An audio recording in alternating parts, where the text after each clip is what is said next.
Si Dieu te donne une part de lui, c'est que ton salut est également préservé. Et tu as l'assurance un jour qu'après la mort, écoutez, regardez un peu les accidents qui se passent. À quel moment ces personnes, par une mort subite, ont eu le temps de se repentir? Tu es empoisonné, tu es en train de vouloir d'abord sauver ta vie ou bien te repentir devant Jésus, pendant que le poison est en train de te torturer dans l'estomac. Si quelqu'un vient te poignarder de manière brusquement, vous pensez que Dieu va empêcher ses actions parce qu'il vous aime? Il le fera, mais pas avec tout le monde. Vous savez combien beaucoup de chrétiens sont morts par accident, par noyade? Vous savez beaucoup? Les chrétiens qui prient même plus que toi et moi. Mais le plus important, c'est que le salut soit réservé. C'est le plus important, quel que soit l'état dans lequel la mort va te trouver. Mais le plus important, c'est que tu sois attaché à Dieu. Mais si la mort te trouve, tu es en train de boire, fumer, tout le reste là, d'après toi, tu iras où? Parce qu'à coup sûr, le diable viendra pour vouloir réclamer ton âme et l'amener. Parce que la Bible dit que le salaire du péché, c'est la mort. Mais le don gratuit que nous avons en nous, c'est le nom de Jésus-Christ. Il n'est pas encore trop tard de faire le bon choix. Nous allons continuer avec le Jean 4.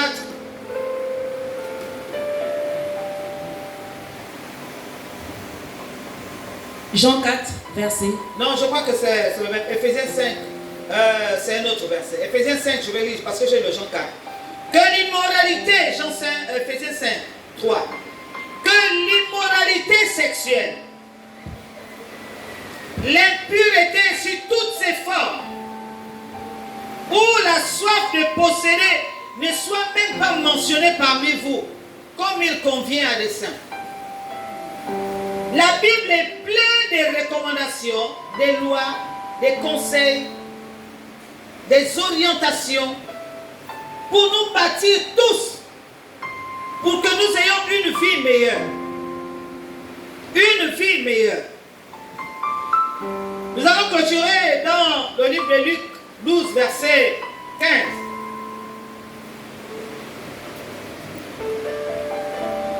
Il dit, puis il leur dit, gardez-vous avec soin de toute soif, de posséder, car la vie d'un homme ne dépend pas de ses biens. Même s'il est dans l'abondance, c'est-à-dire que même si tu as beaucoup de biens, ta vie ne dépend pas de ses biens. Ta vie dépend de Dieu. Tu veux te marier, réfléchis bien. Un Congolais a dit, avant de te marier, il faut réfléchir.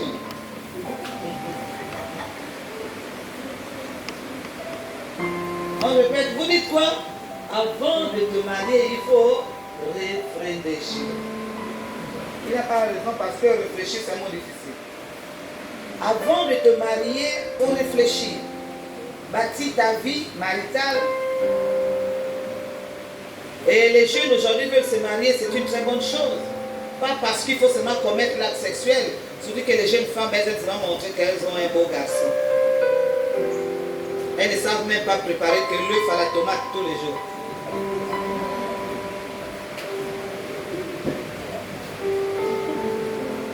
Je ne sais pas si un jour ma mère a pris le téléphone pour regarder comment on cuisine sur YouTube, sur Google ou quoi c'est. Mais vous les jeunes, là, vous faites ça plein. Parce qu'on n'avait plus la culture de la bonne cuisine dans l'esprit. Parce que c'est les gènes, ça va de génération en génération. Ça se transmet.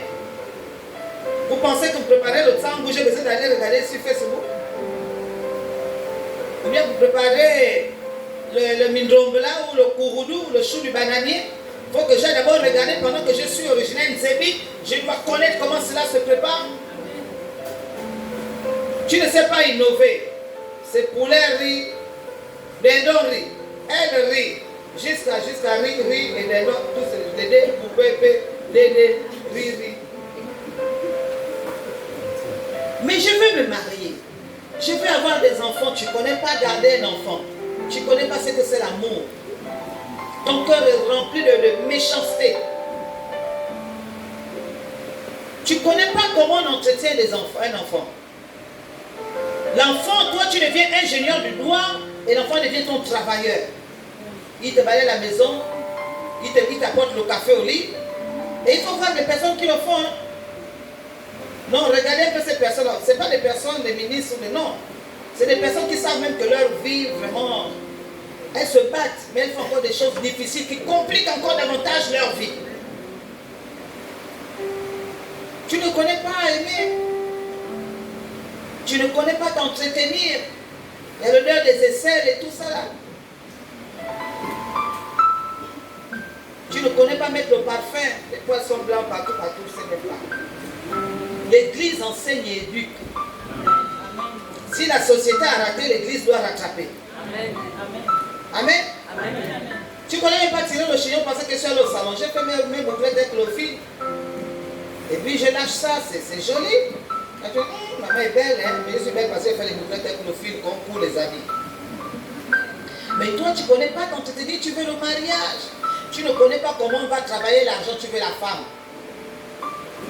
Parce que toi, ton argent c'est pour toi, pour la femme, elle n'aura rien. Les serviettes hygiéniques, elles sont obligées de prendre les couches des bébés pour porter.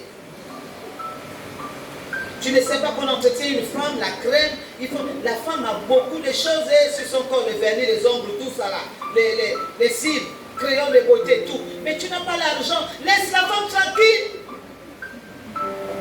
Quand elle va t'exiger le tissage, si elle n'a pas les cheveux comme moi, elle va t'exiger le tissage à col ou bien à la closure. Tu n'as pas l'argent pour l'envoyer au salon de coiffure. Laissez les femmes tranquilles. Elles ont la capacité avec Dieu de travailler.